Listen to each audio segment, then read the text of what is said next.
నమస్కారం. Welcome to I dream. ధర్మ మార్గం కార్యక్రమానికి స్వాగతం. నేను మీ విజిత.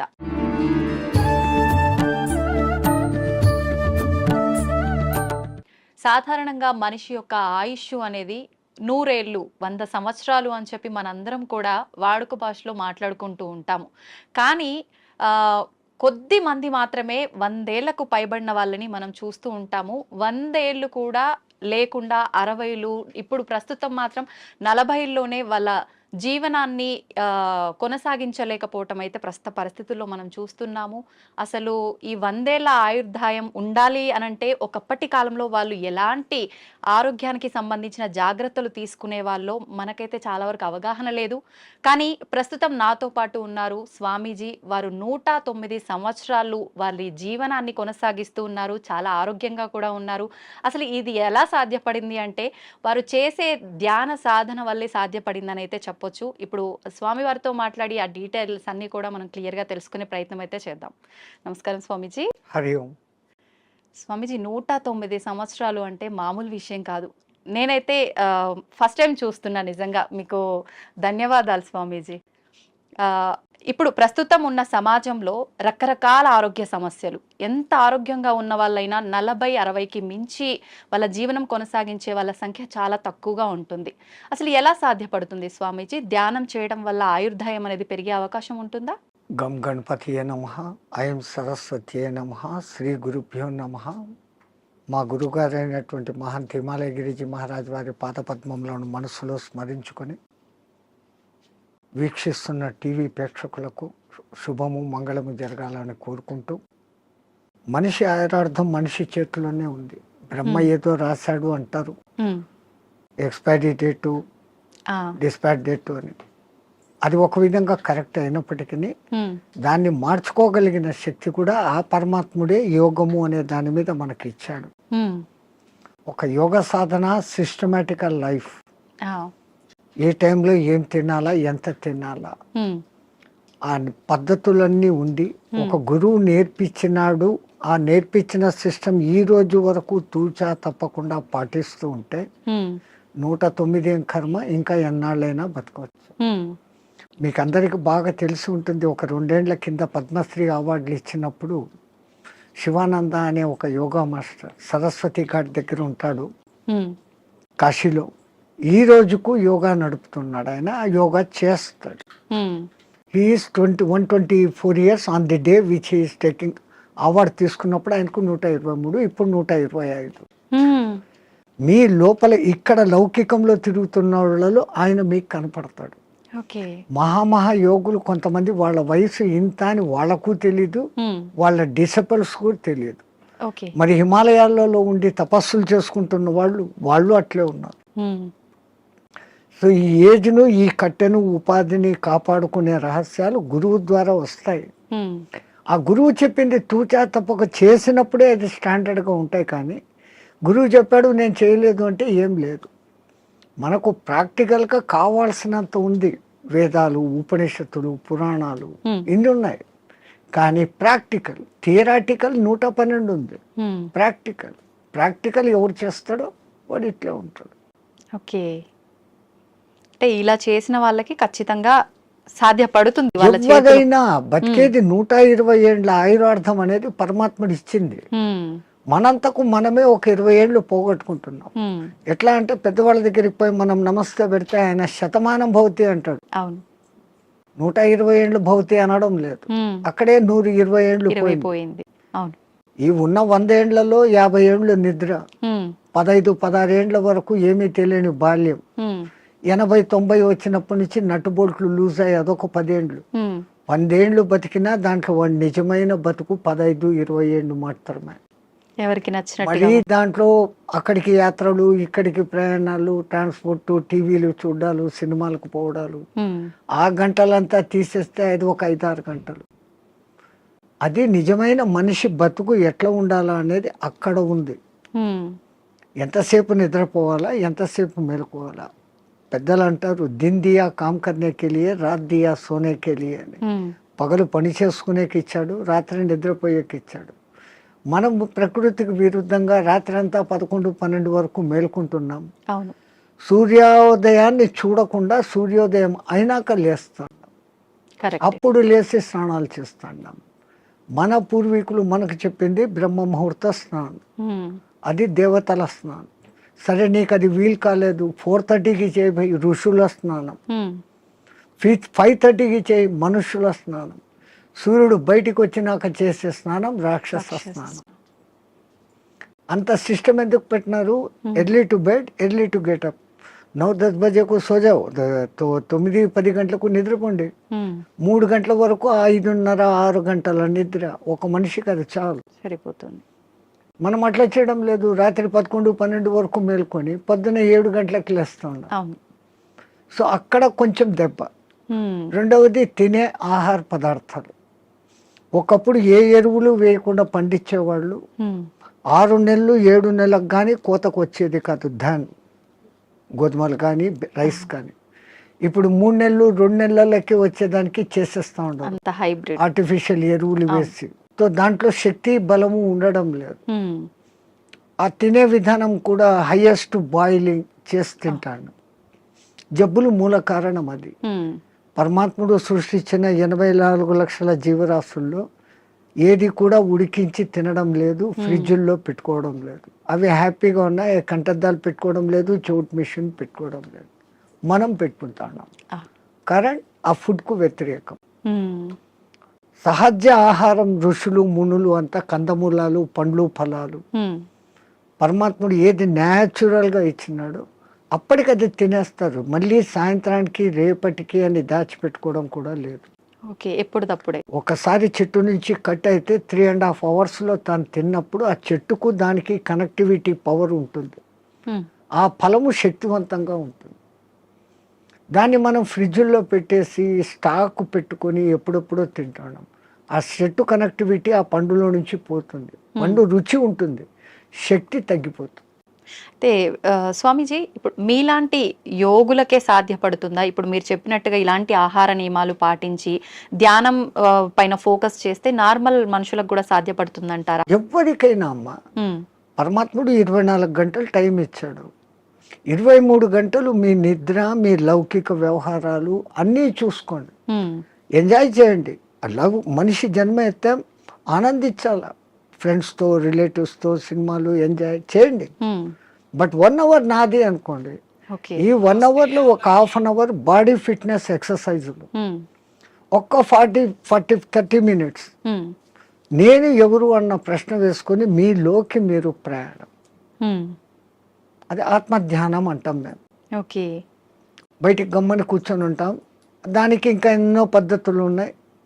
ఒక విగ్రహాన్ని ఊహించుకుంటూ ఆ విగ్రహ మంత్రమే చదువుతూ భ్రమర కీటక న్యాయం అయిపోవడం ఒక విధానం. ఏది లేది నిరాకారాన్ని చూడాలా అనుకున్నప్పుడు ఆ నిరాకారాన్ని జ్యోతిగా భావించి చూడడం ఒక విధానం.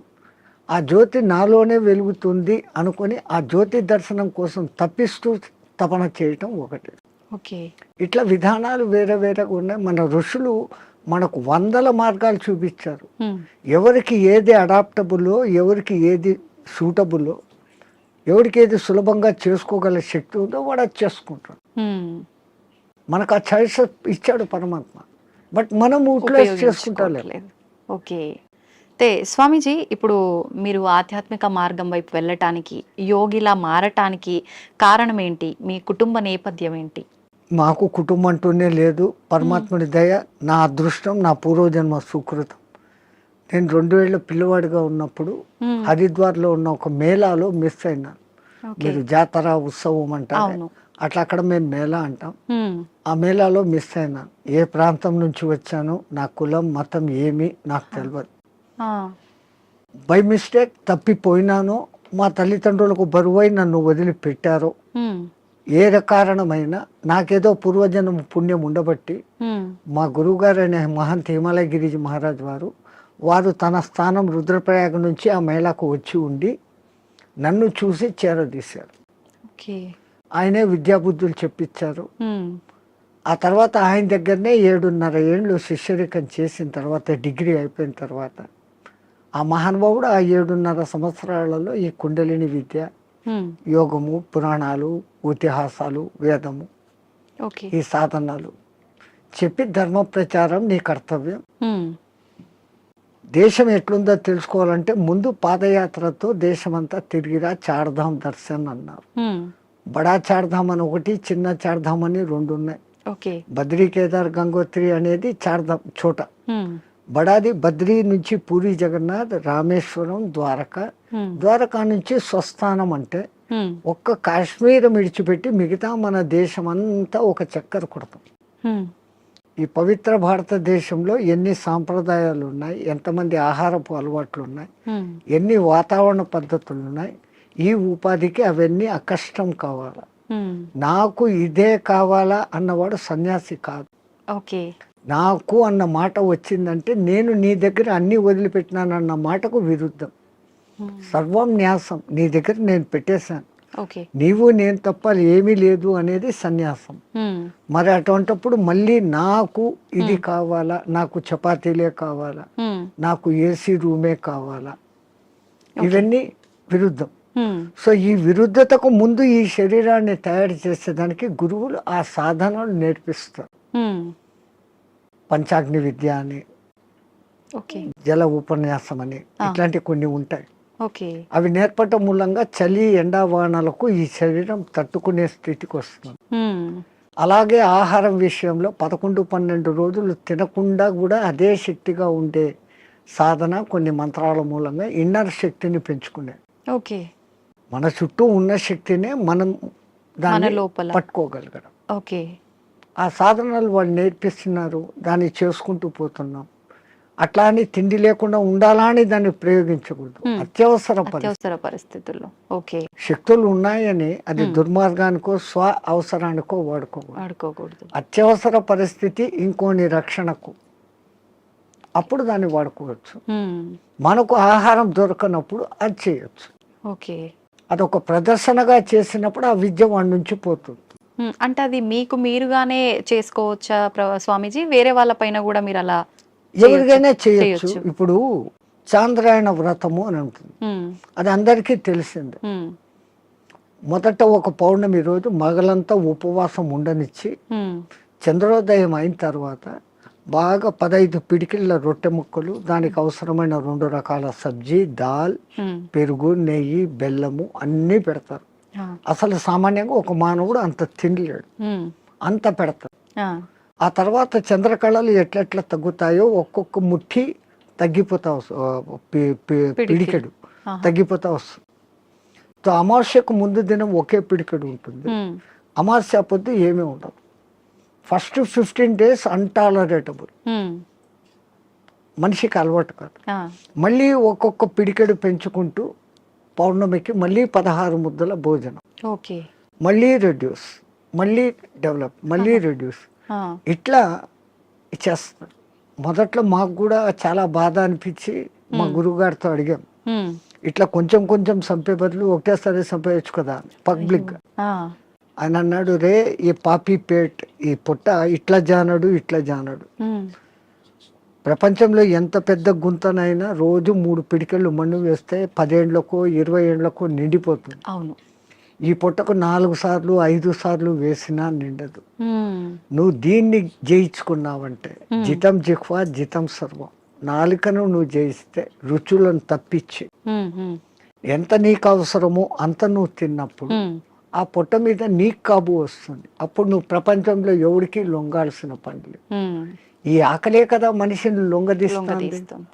అపరాధాలు చేయిస్తుంది, అబద్ధాలు ఆడిస్తుంది. అంటే వాడి కోసం, ఆ పొట్ట కోసం, వాడి మీద ఆధారపడిన పొట్టల కోసం. ఉమ్, దీని మీదనే కాపు పొందితే ఏంటే అవసరం లేదు. ఉమ్, మేము ఎక్కడో పాదచారులుగా తిరిగేటప్పుడు మాకెప్పుడో పిలిచి భిక్ష పెట్టడు. ఉమ్, మళ్ళీ సన్యాసంలో ఇదొక రోజు, ఎవరైనా పిలిచి భోజనం పెడితే తినాలా తప్ప మాకై మేము ఇట్లా అనకూడదు. ఓకే. అడిగితే అది రుణం, హా. వాళ్ళై వాళ్ళు ఇస్తే అది దక్షిణ. ఈ అర్థాలు ఉన్నాయి. ఉమ్, ఉమ్, ఉమ్. రుణపడినాము అంటే ఆ రుణం తీర్చుకునేకి మళ్ళీ ఇంకో జన్మ ఇంకొక ఎత్తాలి. జన్మ ఎత్తాల్సిందే. జన్మరాహిత్య స్థితి కోసం సన్యాసం. మరి ఇప్పుడు మళ్ళీ ఈ లంపటంలో ఎందుకు పడాలి? ఓకే. ఎట్లాగో గురువు ఇచ్చిన సాధన ఉంది, ఉమ్, తో ఉండొచ్చు, అప్పుడు వాడుకుంటాం దాన్ని. స్వామీజీ మీరు చెప్పారు కరెక్టే. అలా మేము చేయి చాపి అడిగామంటే అది రుణంలాగా ఉండి మరొక జన్మకి దారి తీస్తుంది. కానీ చాలామంది బాబాల్ని, స్వామీజీలని చూస్తున్నాం గదా! వాళ్ళు ఖచ్చితంగా తీసుకుంటూ ఉంటారు. వాళ్ళందరినీ దొంగ బాబాలు అలా అనొచ్చంటారా? ఈ ప్రకృతి పరమాత్ముడు సృష్టించిన దాంట్లోనే చెడు మంచి రెండు ఉన్నాయి. హ్మ్. హ్మ్. చెడు ఉన్నప్పుడే మంచి ఏదో మీరు ఐడెంటిఫై చేయగలుగుతారు. హ్మ్. బాగా ఎండలో తిరిగేసి వచ్చారు, మీ ఇంట్లో కూర్చొని ఫ్యాన్ ఆన్ చేశారు, ఆ చల్లగాలి ఆహా అంటున్నారు. ఈ ఆహా అని మీకు ఎప్పుడు అనిపించింది? ఆ ఎండ అనుభవించినాక, ఆ బాధ అనుభవించినాక. అవును. అది లేకపోతే మీరు జీవితాంతం ఫ్యాన్ కిందనే ఉన్నప్పుడు ఈ ఫ్యాన్ నాకు సుఖం ఇస్తుంది అన్న గుర్తింపు మీకు రాదు. ఉండదు. కరెక్టే. సో సుఖాన్ని మీరే గుర్తింపు చేసుకుంటున్నారు. ఎండలో తిరిగి ఉస్సు బస్సు నాకు నీళ్లు తప్పికెత్తంది మంట అనే ఫీలింగ్ వచ్చినప్పుడు కష్టాన్ని మీరే ఫీల్ అవుతాను. ఓ అది కష్టము, ఇది మంచిది, బాగుంది అనే కంపారిజన్ వస్తాను. అట్లా లోకంలో వేరే రకాలు ఉంటారు. ఇంకోళ్ళను మనం విమర్శన దృష్టిలో మేము చూడం. అతను దృష్టిపథం ఎట్లాడుతూ కొంతమంది ఉంటారు, మీ కర్మను తొలగించాలంటే మీ దగ్గర నుంచి ఏదో ఒకటి తీసుకున్నప్పుడు మీ తీసుకోవడం బాహ్యంగా ఉన్నా దాని వెనకల మీ కర్మను లాగలిగిన గొప్ప వాళ్ళు ఉంటే ఆ పని చేస్తారు. ఇంకా కేవలం బతుకు తెరువు కోసం ఈ బట్టలు వేసుకొని తింటున్నాం చేస్తున్నాం అనే వాళ్ళు ఉన్నారు లోకం. కానీ నే మట్టుకు నా వరకు అసలు నేను అందరికీ చెప్పేసలా, ఇంకోటి నువ్వు విమర్శించకు, కంపేర్ చేసుకోకు. నీ కర్తవ్యం నువ్వు చేసుకుంటావు, నీ గురువు నీకేం చెప్పాడో అది చేసుకుంటావు. కంపారిజన్లోకి పోతే ప్రపంచమంతా ఇంకా సమస్యలే. స్వామీజీ, క్రియాకుండలి అంటుంటారు, ఇది ఒక విద్యనా? ఇది నేర్చుకోవటం వల్ల ఎటువంటి మార్పులు గమనించవచ్చు అంటారు? యోగం అంటేనే కలయిక. విడిపోయాం పరమాత్మ నుంచి, మళ్ళీ పరమాత్మతో కలవాలా అనుకోవడమే యోగం. ఆ ఒక్క యోగ సాధనకు మన పూర్వీకులు అనేకంగా క్రియాయోగం అని, కర్మయోగం అని, భక్తి యోగం అని, జ్ఞానయోగం అని, కుండలిని యోగం అని, హఠయోగం అని, క్రియాయోగం అని, నాదయోగం అని, స్వరయోగం అని. స్వరయోగం అంటే ముక్కుల ద్వారా గాలి ఎటు పోతుంది ఎటు వస్తుంది అని ఇన్ని రకాలు ఉన్నాయి. అది కూడా మనకి ఇవ్వబడిన చాయిసెస్. నీకు దేంట్లో నిష్ణాతత వరకు పోగలుగుతావు. ఇప్పుడు స్టడీస్లో తీసుకుంటే బిఏ అయినాక ఎంఏ, ఎంఏ అయినాక ఎంఫిల్, ఏమో అంతతో నువ్వు దాంట్లో పర్ఫెక్ట్. అవును. సో దీంట్లో కూడా ఫండమెంటల్స్ నుంచి ఆ స్థాయికి నువ్వు పోగలిగినప్పుడు యూ విల్ అచీవ్. ఎవరైనా కానీ అచీవ్ కావచ్చు. చాయిసెస్. అట్లాంటి దాంట్లో ఈ క్రియాయోగం అనేది ఒకప్పుడు వైదిక కాలంలో ఉండేది, మధ్యలో లుప్తమైపోయాయి. ఆ లుప్తమైపోయిన దానికి మనుషులకు తిరిగి అందించాలని దాని మూల పురుషుడైన మహావతార్ బాబా ఒక మహానుభావుడిని ఎన్నుకొని అతని మాధ్యమంగా చేసుకొని కొన్ని వేల గ్యాప్ మధ్యలో తర్వాత మళ్ళీ ఆయన ద్వారా ప్రచారంలోకి తీసుకొని వచ్చారు. ఆయన తీసుకొని వచ్చిన వాళ్ళలో క్రియాయోగం చేస్తే ఫలితం ఇట్లుంటుంది అని లోకానికి చూపించినోడు ఒక యోగి ఆత్మకథ రాసినాడు కదా పరమానంద. ఆయన డెడ్ బాడీ 15 రోజుల వరకు చెడలేదు. అది యోగి శక్తి. క్రియాయోగం చేస్తే క్రియాయోగం చేస్తే దాంట్లో చేయాల్సిన దాంట్లో కఠినతరమైన సాధన ఏమంటే ఖేచరీ ముద్ర. ఈ నాలుకను వెనకకు మడిచి చిన్న నాలుకను ఉండే దాని వెనకకు పెట్టి నాసికా రంధ్రాలను క్లోజ్ చేస్తూ సాధన చేసినప్పుడు ఆ చిన్న నాలుక బ్రహ్మ మన మైండ్లో నుంచి ఒక రసం ఊరి ఒక డ్రాప్ పడుతుంది. అది అన్నాహారాలకు నీటి దప్పికలను కానివ్వకుండా చేయటమే కాకుండా ఈశ్వరానుసంధాన శక్తిని కలగజేస్తుంది. బ్రహ్మరంధ్రం యాక్టివేట్ అయ్యేటట్టు చేస్తుంది. షట్చక్రాలు యాక్టివ్గా ఉండేదానికి కారణమవుతుంది. షట్చక్రాలు ఎప్పుడు యాక్టివ్గా ఉంటాయో ఆ షట్చక్రాలు నియంత్రిస్తున్న ఇన్నర్ ఆర్గాన్స్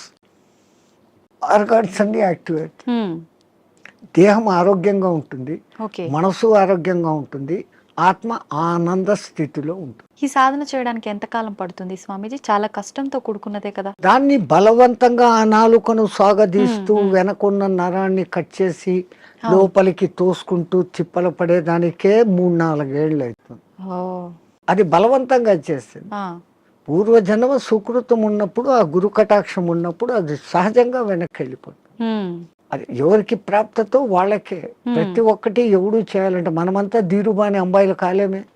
మన దేశంలోనే పుట్టాడు ఆయన, మన ఎదురుగానే పెరిగాడు, ఈ పొద్దు కోట్ల ఆస్తి, మనం లేదు. అవును. సో ఎవరికి ఏది ఉందో అదే అది. కానీ సాధన సిస్టమేటికల్గా చేస్తే ఎవరైనా అద్భుతమైన క్రియాయోగి కాగలరు. ఇప్పుడు మీరు కూడా ఈ విద్యను నేర్చుకున్నారు కదా స్వామీజీ, మీకు ఎంతకాలం మాకు నేర్పించింది మా గురువు గారు కుండలిని విద్య. కుండలిని విద్య. ఓకే. అదే నేను చెప్పాను, ఇప్పుడు ఇన్ని యోగాలు ఉన్నాయని. దాంట్లో మా లైన్ కుండలిని యోగ సాధన. మీరు మీ గురువు గారి దగ్గర నేర్చుకున్నారు, మళ్ళీ మీరు మీకు శిష్యులు వాళ్ళకి సాధన నేర్పించడం ఇలాంటివి చేస్తుంటారా స్వామీజీ? ఎందుకంటే మొట్టమొదట నేను గురువు అనిపించుకోవడం నాకు ఇష్టం లేదు. ఓకే. ఎందుకని? అందరూ గురువులే. పత్రిజీ అంటారు, you are masters, I'm also master, you are gods, I'm also god అంటారు.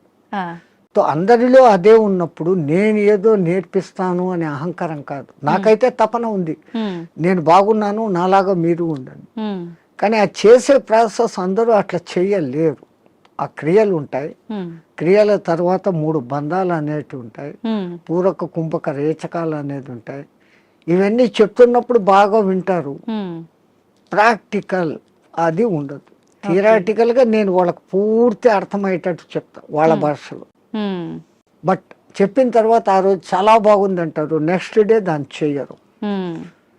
వీళ్ళందరూ ఎట్లున్నారంటే ఈ కాలంలో, ఈ పొద్దు వినేయాలా రేపటికంతా నాకు వచ్చేయాలి, వింటే రాదు కదా. Practical, everything practical. ఓకే స్వామీజీ, మీరు ఇన్ని సంవత్సరాలుగా రకరకాల మార్పులు సమాజంలో కానీ మనుషుల్లో కానీ చూస్తూ వచ్చారు కదా, ప్రత్యేకించి చెప్పాలి అని అంటే ఎక్కువగా మార్పు చెందిన విషయాలు ఏంటి? స్వాతంత్రం రాకముందే చాలా బాగుండిందమ్మ దేశం. ఇంత క్రూరత అనేది అప్పట్లేదు. అప్పుడు వాళ్ళ పోలీసింగ్ చాలా తక్కువ అయినా బ్రిటిష్ వాళ్ళు పద్ధతిగా ఉన్నారు. కానీ వాళ్ళది వాళ్ళు ప్రచారం చేసుకునేకి మన గురుకుల వ్యవస్థను ధ్వంసం చేసి ఈ ఇంగ్లీష్ ఏబిసి కాన్వెంట్లు పెట్టారు. అవును. సో వాళ్ళ ప్లాన్ మన సంస్కృతిని ధ్వంసం చేస్తే మనం పోతాము. కానీ మన సనాతన ధర్మ సంస్కృతి అజరామరం, ఎవడు దాన్ని ఏమీ చేయలేదు. 1000 ఏళ్ళు ప్రయత్నం చేశాడు, ముస్లిమ్స్ కాలేదు. 400-500 చేసిన బ్రిటిష్ వాళ్ళ చేత కాలేదు. ఈ పొద్దుకు అది అజరామరంగా ఉంది. ఎందుకంటే మనది గురు శిష్య పరంపర, అది ఎక్కడా పోదు. ఇప్పటికి కేరళలోను కాశ్మీర్లోను ఉన్న బ్రాహ్మిన్స్, నంబుద్ధిడి బ్రాహ్మణ్స్ అని ఉంటారు. వాళ్ళ వేద పఠన విధానం, వాళ్ళు వేదాన్ని కాపాడుకుంటూ వస్తున్నారు. పుస్తక రూపంలో వీడు కాల్చేశాడు. మస్తకాన్ని ఎక్కడ కాలుస్తావు? మస్తకంలో పెట్టుకుని తరతరాలు అందిస్తున్నారు. కాబట్టి మన దేశం ఈ రోజుకు అలాగనే ఉంది, భవిష్యత్తులోనూ అలాగనే ఉంది. ఓకే. ఒకప్పటి రోజుల్లో చూస్తే ఆడవాళ్ళకి చాలా ప్రత్యేకత, గౌరవం ఉండేది. ప్రస్తుత సమాజంలో అది అసలు కనుమరుగైపోయిందనే చెప్పాలి. మనుశాస్త్రంలో నా స్త్రీ స్వాతంత్రం అర్హసి అన్నాడు అని దాన్ని ఏదో తప్పుగా లోకం చెప్తా ఉంది. ఆయన ఆ మాట అన్న తర్వాత దాని వెనకాల ఎంత ఎక్స్ప్లెనేషన్ ఇచ్చాడో అది చదవరు. ఒక అమ్మాయిని తండ్రి, అన్నదమ్ములు అపురూపంగా రక్షకులుగా ఉండాలి. పెద్దదై పెళ్లి చేసిన తర్వాత భర్త రక్షకుడుగా ఉండాలి. తనకు వయసు పెద్దదైనప్పుడు సంతానము తల్లిని అపురూపంగా చూసుకోవాలి అని ఆయన చెప్తూ, ఇంతమంది ప్రొటెక్షన్ లో ఉండే ఆమెకు వేరేగా స్వాతంత్రం అవసరం లేదు అన్న మాట అంటే, దాన్ని మనం మిస్అండర్స్టాండ్ చేసుకొని స్త్రీలకు స్వాతంత్రం లేకుండా చేశారు, మీ సంస్కృతి వెస్ట్, మేము చూడు ఎంత ఫ్రీనెస్గా ఉన్నాము అని. ఫ్రీనెస్గా ఉండి 3 రోజులకు ఒకసారి విడాకులు తీసుకుంటున్నారు. మన సనాతన ధర్మంలో విడాకులు అన్న వ్యవస్థ లేదు. ఒక్కసారి పెళ్లి చేసుకుంటే జీవితాంతం వాళ్ళిద్దరూ కలిసిమెలిసి ఉండాలా అన్నంత వ్యవస్థ పెట్టారు. స్వామీజీ, మీరు అన్నది కరెక్టే, కానీ ప్రస్తుత సమాజంలో చూసుకుంటే విడాకుల సంఖ్య చాలా పెరిగిందనే చెప్పాలి. ఎందుకంటే ఈ డామినేషన్ పెరిగిపోయింది. నేను నీలాగా చదువుకున్నాను, నన్ను తక్కువ ఎక్కువ చూస్తున్నావు అన్న డిఫరెన్స్లు వస్తాను. ఒక చిన్న కాంప్రమైజ్, ఆయన అట్లా అన్నాడు నేను ఇట్లా అన్నాను అంటే అది విడిపోతుంది. ఎవరో ఒకళ్ళు తగ్గడము ఎక్కడము చేసుకుంటూ పోయినప్పుడు ఆ బంధం మొదట్లో కొంచెం కొట్లాటలు జరిగినా జీవితాంతం సాగుతుంది. ఈ మధ్య ఏమైపోయింది, చిన్న చిన్న విషయాలకు కూడా ఆ ఫారినర్స్ లాగానే ఈ రోజు పెళ్లి 3 నెలలకే డైవర్స్, అవును. అభిప్రాయ భేదాలు. లవర్స్ పెళ్లి చేసుకున్న వాళ్ళు కూడా విడిపోతారు. వీళ్ళు ఒకళ్ళనొకళ్ళు ముందు అర్థం చేసుకోవడం, ముందు అర్థం చేసుకొని ఈమెది తన ఇంట్లో తాను రాణిలాగా పెరిగింది, ఇప్పుడు వాళ్ళందరినీ వదిలి మా ఇంటికి వచ్చింది, నా పేరు నిలబెడుతుంది నా కుటుంబంలోకి వచ్చి అని ఆమెను అంత గౌరవంగా ఈయన చూసుకున్నప్పుడు, ఇప్పుడు మా అమ్మా నాన్నలు మా అత్త మామలే, నా మొగుడే నాకు దేవుడు అన్నట్లు ఈమె చూసుకున్నప్పుడు లోకంలో ఈ డిఫరెన్సెస్ రావు. తప్పు ఇటుందా అటుందా కాదు, వీళ్ళిద్దరి మధ్య సరి అయిన అవగాహన ఉందా లేదు. ఒక తల్లికి ఏం భయం ఉంటుంది, 20 ఏళ్ల వరకు పెంచుకున్న కొడుకు ఎక్కడ ఆమె కొంగులో కట్టేసి వెళ్ళిపోతుందో అనేది తల్లి బాధ. నేను మా వాళ్ళందరినీ ఇడిచిపెట్టి ఇక్కడికి వస్తే ఈమె పెత్తనం ఏంది, నా మొగుడుతో నాకు స్వేచ్ఛ లేదు అని ఈమె. కరెక్ట్ చెప్పారు స్వామిజీ. ఆ భావ ఈ విధంగా ఉన్నప్పుడు ఇట్లుంటుంది. మా అమ్మని విడిచిపెట్టేస్తాను, వీళ్ళే ఈ అత్తమామలే నా అమ్మ నాన్న అనుకున్న మెంటాలిటీలోకి ఈమె వచ్చినప్పుడు గొలాట లేదు. నా ఆడబిడ్డలు వేరే ఇంటికి ఇచ్చాను, ఆ పేరే ఆడబిడ్డ, అవును, ఈడబిడ్డ కాదు ఆడబిడ్డ అంటాడు. నా బిడ్డలు నాడిచ్చాను, అట్లాగనే కదా నాకు వచ్చింది, ఈ కొడలు ఇప్పుడు నా కూతురు అనుకుని చూసుకుంటూ వీళ్ళు ఉన్నప్పుడు ఎక్కడ కొట్లాట్లు, ఎక్కడ తేడాలు. అట్లా ఉన్న కుటుంబాలు కూడా ఉన్నాయి, ఎన్నో నేను చూశాను. చాలా మంది ఇండ్లకు నేను భిక్ష పోయినప్పుడు అమ్మ అమ్మ అని తిరుగుతుంటే ఆ అమ్మాయిని నేను వాళ్ళ కూతురు అనుకున్నాను, వచ్చినోడు వాళ్ళ అల్లుడు అనుకున్నాను, చూస్తే వీళ్ళ కొడుకు ఆమె కోడలు, అంత అన్యోన్యంగా ఉన్నా, ఎంత హ్యాపీ ఫీల్ అవుతా. అవును, అది ఎక్కడో ఒక్క కుటుంబంలో అత్తాకోడన్ల గలాటలు, డామినేషన్లు. అవును, ప్రపంచమంతా అట్లా లేదు, మన భారతదేశం అట్లా లేదు. ఎందుకంటే మనం పెంచిన పెంపుదల పిల్లల్లో ఆ ప్రవర్తన అట్లే ఉంది, మన సనాతన ధర్మం. అది చెప్పకపోవడంతో ఈ మధ్య ఈ డిఫరెన్స్. సమిష్టి కుటుంబంలో ఉన్న పెరిగిన పిల్లలు అద్భుతంగా ఉంటారు, ఎందుకంటే వాళ్ళకి అన్ని ఆప్యాయతలు, మా అత్త ససు అన్ని వరుసలు అక్కడ ఉంటాయి. అవును, పెళ్లికి ముందు నుంచే అత్త మేనత్త, మేనమామ, మామ, అత్త, ఇవన్నీ వరుసలు ఉంటాయి. ఆ అఫెక్షన్ లో పెరిగిన వాడు ఎప్పుడు లవ్ డిస్ట్రిబ్యూట్ చేయాలని చూస్తాడే తప్ప ఈ ఇన్కన్వీనియన్స్ ఫీల్ కాడు, ఇన్సెక్యూరిటీ ఫీల్ కాడు. ఇప్పుడు సమాజం ఎట్లా ఉంది, పెళ్లి పొద్దు చేసుకుంటారు, వేరే కాపురం అంటారు. ఆ పుట్టిన పిల్లలను వీళ్ళిద్దరు ఉద్యోగాలకు వెళ్ళిపోతారు, ఆయానో లేకుండా అంటే ఇంకెక్కడో పెడతాడు. వాడు అఫెక్షన్ లేకుండా పెరగటంతో మనిషిలో క్రూయాలిటీ పెరుగుతా. ఇప్పుడు జరిగే ఈ అరాచకాలన్నిటికీ కారణం ఇదే అంటారా? నేను అదే, వాడు ఇన్సెక్యూరిటీగా పెరిగాడు, అవును అవును, దురలవాట్లకు ఈజీగా పడిపోతాడు, డామినేషన్ వస్తుంది. అవును, ఇవన్నీ కారణం వానికి లవ్ అండ్ అఫెక్షన్ దొరకపోవడం. అసలు తల్లి మామూలుగా ప్రేమగా పాలివ్వడం లేదు. 6 నెలలు 1 సంవత్సరం ఆ తల్లి వెచ్చదనం అనుభవిస్తూ ఆ పాలు ఆ ముఖాన్ని చూస్తూ చేసిన వాడిలో ఉండే అఫెక్షన్, ఆ తల్లి నాన్న కన్నా అంట మాట్లాడిస్తూ ఉండే ఆ అఫెక్షన్ వాడి భవిష్యత్తులో ఇంకొన్ని హింసించాలా తిట్టాలనే భావన రాదు. అన్నింటికీ మూల కారణం ముందు తల్లి. ఆ బిడ్డను తల్లి అట్లా పెంచితే అన్నీ అట్లే ఉంటాయి. ఒక జిజియాబాయి శివాజీని తయారు చేసింది ఎంత అద్భుతంగా, ఒక రామకృష్ణ పరమహంస, ఎవరికైనా వీళ్ళ వెనకాల ఒక తల్లి ఉంది. ఆ తల్లి డైవర్షన్ ఇంత అద్భుతంగా. స్వామిజీ, ఇందాక మీరు అన్నారు బ్రాహ్మీ ముహూర్తంలో ఎవరు పాటించట్లేరు పాటించాల్సినవి అని చెప్పి. నిజంగా మన సనాతన ధర్మమే చాలా గొప్పది, అందులో బ్రాహ్మీ ముహూర్తం గురించి చాలా గొప్పగా చెప్పారు మీలాంటి పెద్దవాళ్ళు కూడా. ఎందుకు అంత గొప్పతనం బ్రాహ్మీ ముహూర్తానికి? ఫస్ట్ లేచినాక మలమూత్ర విసర్జన చేసేయాలి 3:30-4 o'clock. ఓకే, 15-20 minutes ఆ పని. వీళ్ళాక శుభ్రంగా స్నానం చేయాలి. భాష్యంగా మనం ఎంత శుద్ధం చేసుకున్నా 1 గ్రాము ఇక్కడ 1 గ్రాము ఇక్కడ 1 గ్రాము ఇక్కడ 10 గ్రాములు మైనస్ ఉంటుంది. బట్ బాహ్య శుద్ధి, నేను స్నానం చేసినప్పుడు అంతర్శుద్ధి కూడా ఆటోమేటిక్ గా కలుగుతుంది. Now I am cure, I am pure అన్న భావన ఇక్కడ వచ్చినప్పుడు ఆ భావన ఇన్నర్ కు కూడా తగులుతుంది. ఆ బ్రహ్మముహూర్త టైంలో మీకు సౌండ్స్ ఎక్కడ ఉండవు, ప్రశాంతంగా ఉంటుంది. ఇంకా పక్షులు లేచి కిలకిలా రావాలకు కూడా చేయవు. ప్రకృతి అంత ప్రశాంతమైన తపస్థితిలో ఉన్న స్థితిలో ఉంటుంది. ఆ వైబ్రేషన్స్ హిమాలయాలలో జపాలు తపాలు చేసుకుంటున్న వాళ్ళ వైబ్రేషన్స్ అంతా ఆ గాలిలో కలిసి ఉంటాయి. ఓకే. దాంతో మనం కూడా కూర్చొని ప్యూరిఫై అయ్యి ఏదో ఒక సాధన గురువు చెప్పింది ఇదంతా ఏది లేదు. పత్రి చెప్పినట్లు శ్వాస మీద ధ్యాస, సంథింగ్ ఏది ఆలోచన లేకుండా కూర్చుంటే ఒక మనిషి ఒక దినంలో ఇప్పుడున్న పరిస్థితుల్లో ఇది అది అంటూ 60,000 ఆలోచనలు చేస్తాడు. సముద్రంలో అలలన్నా ఏ పొద్దున్నా అలసిపోయి గమ్మనైతాయేమో కానీ ఈ మనోతరంగాలు అలవడం లేదు. One after one. ఈవెన్ మీరు నిద్రపోయినా నిద్రలో 5 గంటల సేపు మనసే పనిచేసి కలలు చూపిస్తుంది. ఆ 1 గంట సౌండ్ స్లీప్. అది మన నిజమైన తత్వం. అక్కడ మనం ఆత్మతత్వంలో ఉన్నాం.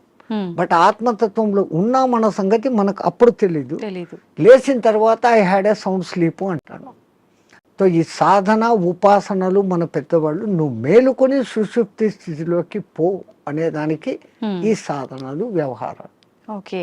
అయితే ఇప్పుడు సాధనలు ఇవన్నీ చేయలేని వాళ్ళు, నార్మల్ వాళ్ళు ఇప్పుడు బ్రహ్మీ ముహూర్తంలో ఇలాంటి పనులు చేయాలి, అలాంటి పనులు చేయాలి, అసలు కరెక్ట్ బ్రాహ్మీ ముహూర్తం అంటే ఏ సమయం నుంచి ఏ సమయం వరకు? అదే చెప్పాను కదా, 3 to 3:45 దేవతల టైం. ఓకే.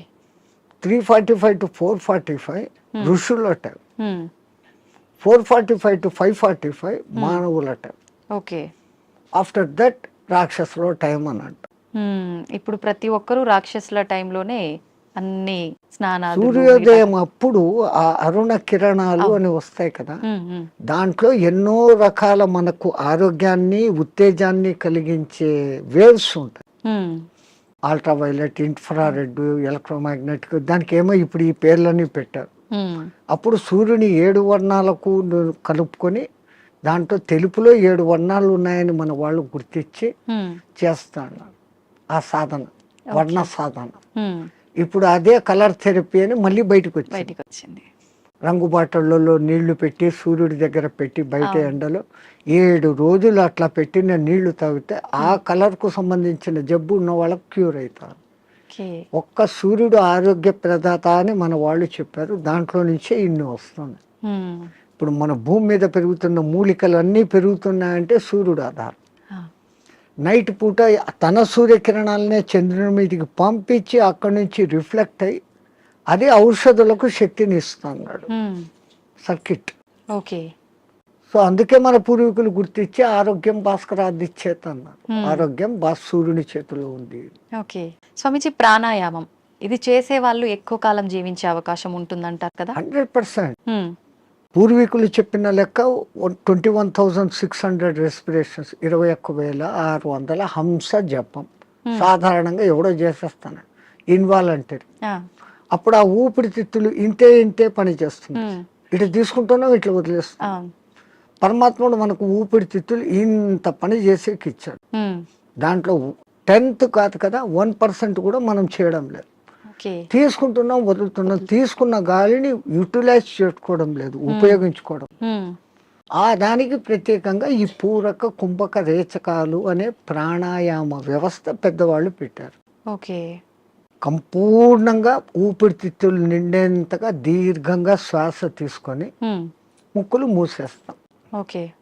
ఆ తర్వాత బలవంతంగా ఆ గాలిని మింగుతున్న ఫీలింగ్ చేసి కడుపులో కూడా గాలి పోతోంది అని చెప్పి మళ్ళీ ఒకసారి ముక్కులు ఓపెన్ చేసి ఇంకొంచెం తీసుకుంటాం. అంత గాలి తీసుకొని మన కెపాసిటీని బట్టి 30 seconds 40 secondsతో ఆరంభించి నెలలు సంవత్సరాలు గడిచేసరికి 2 minutes 2.5 minutes వరకు ఆ కుంభకంలో ఉంచినప్పుడు తీసుకున్న గాలి మొత్తం యూటిలైజ్ అయ్యి కణాలు ఇడిచిన కార్బన్ డైఆక్సైడ్ అంతా వచ్చి బయటకు వచ్చేస్తుంది. అది రేచకం. ఈ విధంగా చేయడంలో మనకు శాస్త్రజ్ఞులు, మన ఆ పూర్వీక శాస్త్రజ్ఞులు చెప్పింది ఇడా పింగళ అనేది సూర్య చంద్ర నాడులు. ఒక ముక్కు ద్వారా చల్లని గాలి బాడీలోకి వస్తుంది, ఒక ముక్కు ద్వారా వేడి.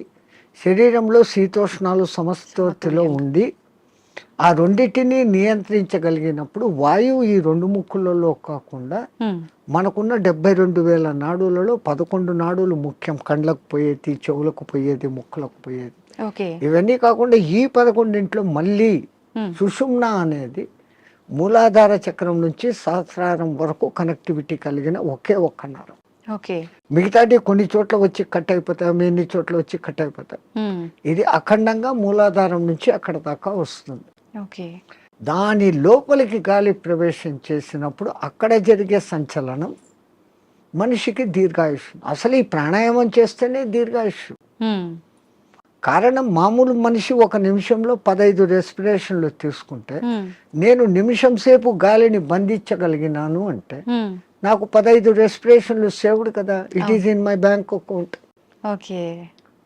ఒక్క ప్రాణాయామంలో నేను 15 ఊపిర్లు మిగిలిపెట్టుకుంటే 1 గంట సేపు చేస్తే అంటే 60 నిమిషాలు ఇంటూ 15 900 వాయువులు.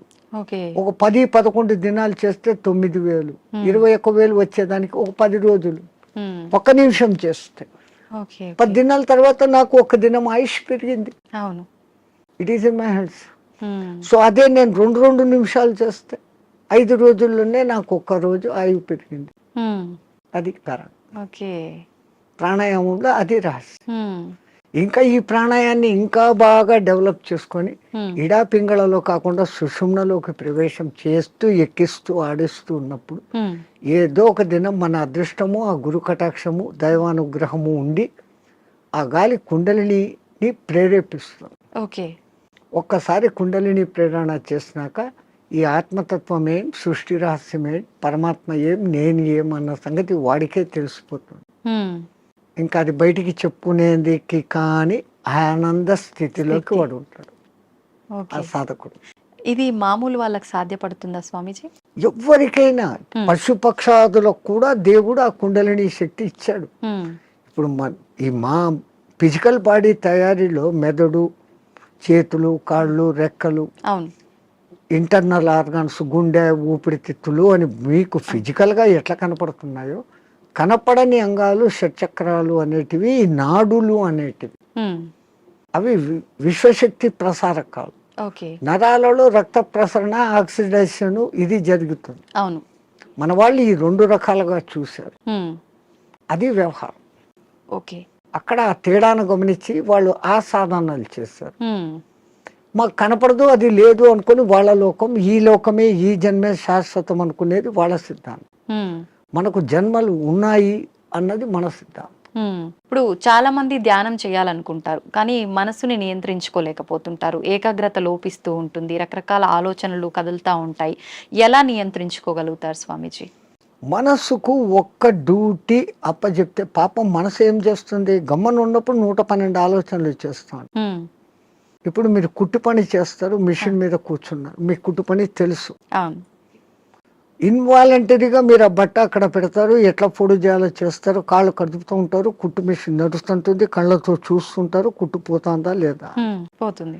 ఇదంతా ఎట్లా వచ్చింది? ఒక ప్రాక్టీస్, ఒక దినంలో రాదు. సో అక్కడ మీరు మనసంతా ఎక్కడ పెట్టారు?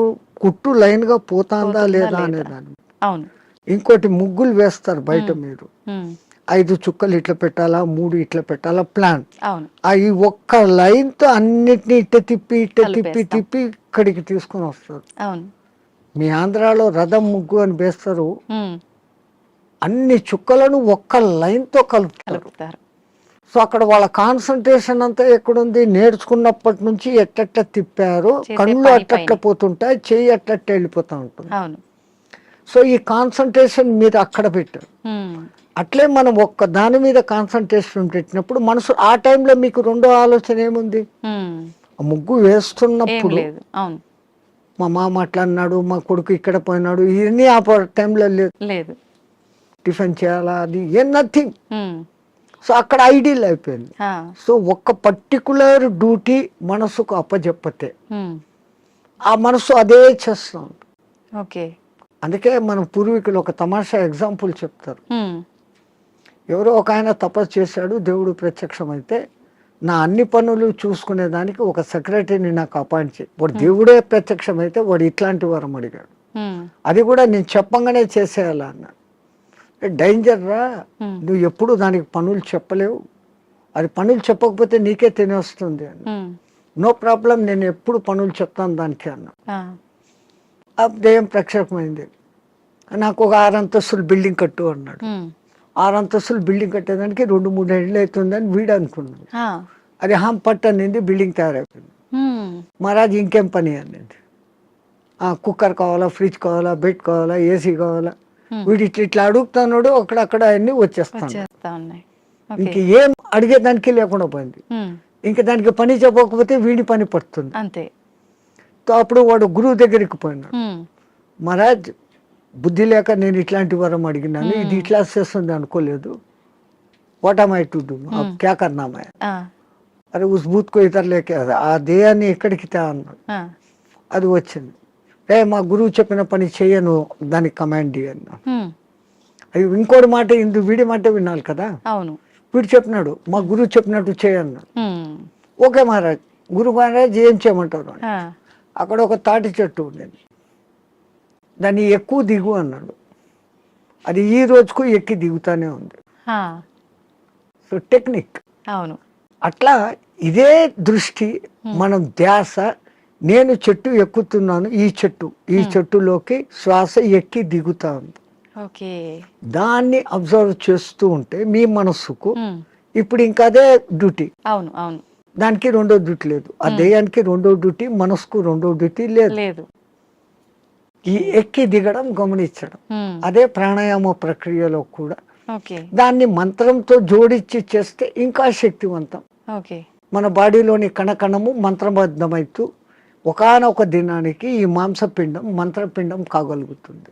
ఉమ్, మంత్రంతో అనుసంధానం చేస్తారు. ఓకే. మంత్రాలు చదవలేని వాళ్ళు ఉంటారు, ఉమ్, మాకు మంత్రాలు ఇష్టం లేదు, మేము మతం కాదు అనేవాళ్ళు అంటే ఉంటారు. మంత్రం ఎవరికి వాళ్ళు చెప్పుకోవాలా స్వామిజీ, ఉపదేశం తీసుకోవాలా గురువుల దగ్గర నుంచి? అందుకే గురువు అవసరం, గురు బినా విద్యా నహి అని.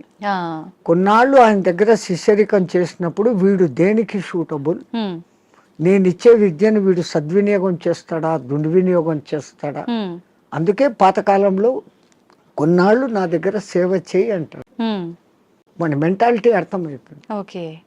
వాడు సిడ్ఫిరా అయితే గనక నేనేం నీ దగ్గర సేవ చేసేది, నాకు ఇంత పైసా ఉంది అంటాడు. ఆ, ఆ వినయత ముందు మనిషిలో ఉండాలి. ఉమ్, ఆయన దగ్గర ఈ పని చేస్తే నాకు మంచి జరుగుతుంది అనే విశ్వాసం ఉండాలి. ఉమ్, ఈ రెండు ఉన్నప్పుడు ఆ గురువు గాడిదను చూపించి ఇది దేవుడు, దీన్ని పూజ చేయంటే చేసినప్పుడు ఆ గాడిదలోనే నీకు దేవుడు కనపడుతుంది. ఓకే. పైలా విశ్వాస ప్రథం సోపాన్. విశ్వాసం అనేది అన్నిటికీ ఉండాలి. మించిన శక్తి. ఓకే. ఇక్కడ ఒకటి అచీవ్ చేయాలనుకున్నప్పుడు దాని మీద నేను చేయగలనా లేదా ముందే డెసిషన్ చేసుకోండి. ఉమ్, గురువు ఒక మంత్రం ఇచ్చాడు, ఈ అనుష్ఠానం ఇట్లా చేయాలా, రోజు లేచి ఈ అగ్ని తర్పణాలు చేయాలా, ఉమ్, ఇవన్నీ నేను చేయగలనా లేదా అనుకున్నప్పుడు గురుదేవా ఇవ్వండి అన్నారు. ఆ మంత్రం తీసేసుకున్నాను, నేను చేసుకోలేదు. ఉమ్, దాన్ని చేయాల్సిన రీతిలో చేయకపోయినప్పుడు ఏం ఫలితం? ఓకే. సైకిల్ మోటార్ మీ దగ్గర ఉంది, ఉమ్, దానికి పెట్రోల్ పోసేది పని ఉంది కదా. అవును. పెట్రోల్ పోకుండా నేను కొనుక్కున్నాను 1,00,000 పెట్టి పోవాలా, ఇది అంటే ఎట్లా పోతుంది? పెట్రోల్ పోయాలా, అవును. అప్పుడప్పుడు దానికి ఏదో ఆయిల్ పోయాలా, మైనర్ రిపేర్స్ చూసుకోవాలా, ఉమ్, అప్పుడు ఆ బండి పోతుంది. ఓకే. లైక్ దిస్ సేమ్ ఒక సిస్టమ్ ప్రాసెస్ అని గురువు చెప్పినప్పుడు ఉమ్, ఆ ప్రాసెస్ అంతా చేస్తున్నప్పుడు అది మిమ్మల్ని ఉద్ధరిస్తుంది. ఓకే. స్వామీజీ, హిమాలయాలు అనగానే మనకు అక్కడ ఇలా కొన్ని ఏళ్ల పాటు ధ్యానం చేసే వాళ్ళు ఉంటారని చెప్పి వింటుంటాం. నిజంగా అలాంటి వాళ్ళు ఇప్పటికీ ఉన్నారంటారా? 100% ఎంతో మంది. ఆ హిమాలయాలు అనే దానికి ముందు మా అనే అక్షరం పెట్టుకొని చదవండి. మహిమ ఆలయాలు. ఓ, మన దేశం మొత్తంలో చాలా కొద్ది ఆలయాలు ఉన్నాయి. ఉమ్, ఆ లయాలు అంటే అందులో లయం. ఉమ్, హిమ ఆలయం అంటే హిమములో లయం కావడం. హిమం అంటే ఏంటి? మంచు. మంచు. నీటికున్న 3-4 లక్షణాలలో ఉమ్, ద్రవస్థితి, ఘనస్థితి, అవును. ఆవిరి స్థితి, ఉమ్, దాని తర్వాత ప్లాస్మా స్థితి. ఉమ్, ఇది ఏది కానిది మంచు స్థితి. ఓకే. అది అట్లా నీళ్లు కాదు, ఉమ్, ఇట్లా ఘనాకార ఐస్ కాదు. మంచును బాగా ప్రెస్ చేస్తే అప్పుడు మీకు ఐస్ అవుతుంది. అవును. ఇది మధ్యస్థ స్థితి. మధ్యస్థ స్థితి. మంచు అంటాం, హిమము అంటాం. ఉమ్, నిజంగా దానికి మహిమం, మహిమం, ఓకే. మహిమ కలిగిన పదార్థం. ఉమ్, అది అక్కడంతా వ్యాపించి ఉంటుంది. ఆ మంచి చల్లని వాతావరణము, కొన్ని రకాల ఔషధి మొక్కల నుంచి వచ్చే గాలి, మన పూర్వీకులు తపస్సు చేసిన వాళ్ళ యొక్క వైబ్రేషన్స్, ఓకే. దేవతలు కూడా అక్కడ తపస్సు చేశారు, గొప్ప గొప్ప ఋషులు తపస్సు చేశారు, ఇప్పుడు చేస్తున్న వాళ్ళు ఉన్నారు. వాళ్ళ యొక్క వైబ్రేషన్స్ ఆ ఏరియాలో ఉంటాయి కాబట్టి మనం తొందరగా దానికి అకష్టమవుతాం. అందుకని అవి ఎప్పటికీ హిమ ఆలయాలు అందులో లయం అయ్యేదానికి చూపిస్తూ ఉండే మార్గాలు. స్వామీజీ, వాళ్ళు అలా కొన్ని ఏళ్ల పాటు ధ్యానంలో ఉన్నప్పుడు ఆకలి దప్పికలు నిద్ర ఏమీ ఉండవు, అలా ధ్యానంలోనే ఉండిపోతారంటారు కదా, అలా ఉండడానికి అంటే వీళ్ళు ఎన్ని ఏళ్ల పాటు వాళ్ళు సాధనమ్మా. ఏది ఇప్పుడు నేను చెప్పాను, ఏది సాధించాలన్నా సాధన. మీ తెలుగులో సింపుల్ పద్యం, సాధనతో పనులు సమకూరు ధరలోన విశ్వదాభిరామ వినర. సాధన దేనికి కూడా, ఏది చేస్తే కూడా సాధన. స్వామిజీ, మన సనాతన ధర్మంలో ఓంకారానికి చాలా ప్రత్యేకత ఉంది. అది ఓంకారం కాదు, ఔంకారం. మీరు మనం పలకడమే దాన్ని తప్పు పలుకుతున్నాం. మనం మాట్లాడుతున్న ప్రతి మాటల్లో ఎక్కడో ఒక చోట అకారము, ఉకారము, మకారము ఉంటాయి. ఓకే. అకార ఉకార మకార అర్ధమాత్ర ఇది ఓంకార. అర్ధమాత్ర మకారం అన్నాడు, ప్లస్ ఆ. ఓకే. అర్ధమాత్ర అంటే ఔం అని ఉచ్చరించినప్పుడు అకారము ఉకారము రెండూ పలకబడి ఓంకారం దీర్ఘమవుతుంది. ఓకే. అకారం అన్నప్పుడు మీ స్థూల శరీరం, ఉకారం అన్నప్పుడు సూక్ష్మ శరీరం, ఓంకారం అన్నప్పుడు కారణ శరీరం. ఓకే. ఇంకో విధంగా చెప్పాలంటే అకారం అన్నప్పుడు జాగృత్ అవస్థ, ఉకారం అన్నప్పుడు నిద్రావస్థ, ఓంకారం అన్నప్పుడు సుషుప్తి అవస్థ. సుషుప్తిలో మనం ఆత్మస్థితిలో ఉన్నాం. మేలుకొని ఆత్మస్థితిలో ఉండేదానికి పరమాత్ముడు మనకి ఇచ్చిన అత్యంత గొప్పది, విశ్వమంతా వ్యాపించి ఉన్న శబ్దం ఏదైతే ఉందో అది ఓంకారం. ఓంకారం కాదు, ఓంకారం. అయితే మనం ఇప్పుడు మీరు చెప్పినట్టుగా చూస్తే ఎవ్వరం కూడా కరెక్ట్గా దాన్ని పలకట్లేదనే చెప్పాలి, సాధన చేయట్లేదనే చెప్పాలి. మరి అక్కడే గురువులు చెప్పేది ఈ వివరమంతా చెప్పి, ఒరే నాయనా ఇట్లా ఉచ్చారణ చేయి అన్నప్పుడు విశ్వమంతా వ్యాపించున్న ఆ శబ్దంతో మన శబ్దము అనుసంధానం అవుతుంది. ఓకే. సైంటిస్ట్ ఇప్పుడు రికార్డు చేశారు, సూర్యుడిని చూస్తున్న శబ్దము ఔం ఔం అని ఉంది, గెలాక్సీ సౌండ్ ఔం అని ఉంది, భూమి తిరిగే వేగపు సౌండ్, గ్రహాలు తిరిగే వేగపు సౌండ్ వేరే వేరే విధంగా వినపడుతున్నాయి, కానీ అంతంగా ఔం ఔం అన్న శబ్దమే ఉంది. సో దాన్ని ఇట్లా అట్టాడు చేసినప్పుడు ఔం ముక్కుల ద్వారా వదులుతున్నాం, మనం చేసేది ఓ అంటున్నాం నోటి ద్వారా. ఓడ అవును అవును అనేది రావడం లే, అవును అనే దాని పక్కన శూన్యం పెట్టినప్పుడు ఔం. అకార ఉకార మకారాలు మూడు పలకపడతాయి. ఇక్కడేం జరుగుతుంది, ఓ అంటున్నాం, నోటి ద్వారా గాలిపోతాం. సో మనం పూర్ణ ఫలితం పొందలేదంటే చిన్న పొరపాటు అక్కడ ఉంది. అది ఎందుకు అంత రహస్యంగా పెట్టి గురువులు శిష్యులకే చెప్పినప్పుడు దాన్ని అర్థం చేసుకుని వాడు చేస్తున్నాడు. అందరికీ చెప్పాలా అంటే దానికి అర్హత ఉండాలి, ఆ ప్రాప్తత ఉండాలి. కానీ ఇప్పుడు అది కూడా మేము బహిరంగంగా అందరికీ చెప్తున్నారు. నాయనా మీరు చేసుకునే వాళ్ళు పూజలు చేసుకునేటప్పుడు ఇట్లా చేసుకోండి, సామూహికంగా అర్చేయండి. అది అలవాటు అయిపోయింది, రాదు. అందరూ ఔం అని ఎక్కడా పలకరు.